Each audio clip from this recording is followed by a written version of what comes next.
ಮಂಗಳೂರು ಮಹಾನಗರ ಪಾಲಿಕೆಯ ಉದ್ದಿಮೆ ಪರವಾನಿಗೆ ಹಾಗೂ ಆಸ್ತಿ ತೆರಿಗೆ ಪಾವತಿ ರಶೀದಿಯ ನಕಲಿ ಸೃಷ್ಟಿಸಿ ಇಬ್ಬರಿಗೆ ವಂಚಿಸಿದ ಪ್ರಕರಣದ ಆರೋಪಿ ಉಜ್ಜೋಡಿಯ ಪೃಥ್ವಿರಾಜ್ ಶೆಟ್ಟೆ ಯಾನೆ ಮುನ್ನಾ ಎಂಬಾತನನ್ನ ಪೊಲೀಸರು ಬಂಧಿಸಿದ್ದಾರೆ. ನಕಲಿ ದಾಖಲಾತಿಗಳನ್ನು ಸೃಷ್ಟಿಸಲು ಬಳಸಿದ ಸಲಕರಣೆಗಳನ್ನು ಸ್ವಾಧೀನಪಡಿಸಿಕೊಳ್ಳಲಾಗಿದೆ. ಅಲ್ಲದೆ ಆರೋಪಿಯನ್ನ ನ್ಯಾಯಾಲಯಕ್ಕೆ ಹಾಜರುಪಡಿಸಲಾಗಿದ್ದು ನ್ಯಾಯಾಂಗ ಬಂಧನ ವಿಧಿಸಿದೆ.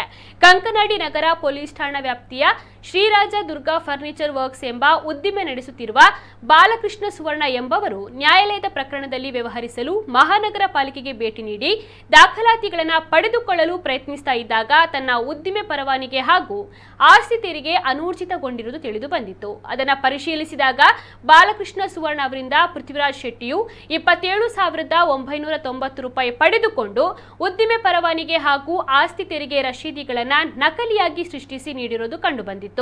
ಸಂಶಯಗೊಂಡ ನಗರ ಪಾಲಿಕೆಯ ಆಯುಕ್ತರು ಕಂಕನಾಡಿ ನಗರ ಪೊಲೀಸ್ ಠಾಣೆಗೆ ಮಾಹಿತಿಯನ್ನು ನೀಡಿದ್ರು.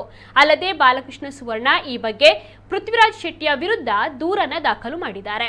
ಪ್ರಕರಣವನ್ನು ದಾಖಲಿಸಿದ ಪೊಲೀಸರು ತನಿಖೆ ನಡೆಸಿದಾಗ ಇನ್ನೊಂದು ವಂಚನೆಯ ಪ್ರಕರಣ ಬೆಳಕಿಗೆ ಬಂದಿದೆ.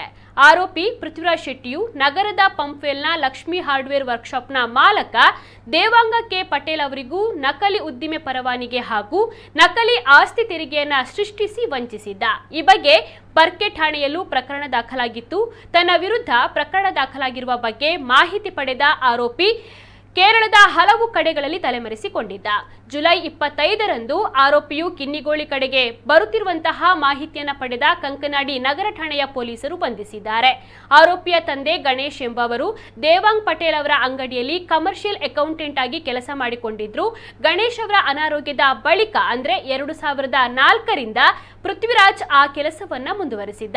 ದೇವಾಂಗ್ ಹಾಗೂ ಅವರ ಪರಿಚಯದ ಬಾಲಕೃಷ್ಣ ಅವರಿಗೆ ಸಂಬಂಧಿಸಿದ ಉದ್ದಿಮೆಯ 2025-26ನೇ ಸಾಲಿನ ಪರವಾನಗಿಯನ್ನ ನವೀಕರಣ ಮಾಡಲು ಹಾಗೂ ಕಟ್ಟಡಗಳ ಆಸ್ತಿ ತೆರಿಗೆ ಪಾವತಿ ಮಾಡಲು ಆರೋಪಿ ಪೃಥ್ವಿರಾಜ್ ಶೆಟ್ಟಿ ಹಣವನ್ನ ಪಡೆದುಕೊಂಡು ತನ್ನ ಮೊಬೈಲ್ನಲ್ಲಿ ನಗರ ಪಾಲಿಕೆಯ ವ್ಯಾಪಾರ ಪರವಾನಗಿ ಹಾಗೂ ಎಂಸಿಸಿ ಪ್ರಾಪರ್ಟಿ ಟ್ಯಾಕ್ಸ್ ವೆಬ್ಸೈಟ್ನಲ್ಲಿ ಲಾಗಿನ್ ಆಗಿ ಉದ್ದಿಮೆ ಮಾಲಕರ ಮೊಬೈಲ್ OTP ಪಡೆದು ಹಿಂದಿನ ವರ್ಷದ ಉದ್ದಿಮೆ ಪರವಾನಗಿ ಹಾಗೂ ಆಸ್ತಿ ತೆರಿಗೆ ರಶೀದಿಯನ್ನ ಡೌನ್ಲೋಡ್ ಮಾಡಿ ಥರ್ಡ್ ಪಾರ್ಟಿ ಅಪ್ಲಿಕೇಶನ್ ಮೂಲಕ ತಾರೀಕು ಮತ್ತಿತರ ಮಾಹಿತಿಗಳನ್ನು ಎಡಿಟ್ ಮಾಡಿ ಪ್ರಿಂಟ್ ತೆಗೆದು ದೇವಾಂಗ್ ಪಟೇಲ್ ಹಾಗೂ ಬಾಲಕೃಷ್ಣ ಸುವರ್ಣ ಅವರಿಗೆ ನೀಡಿದ್ದ ಎಂದು ಪೊಲೀಸರು ತಿಳಿಸಿದ್ದಾರೆ.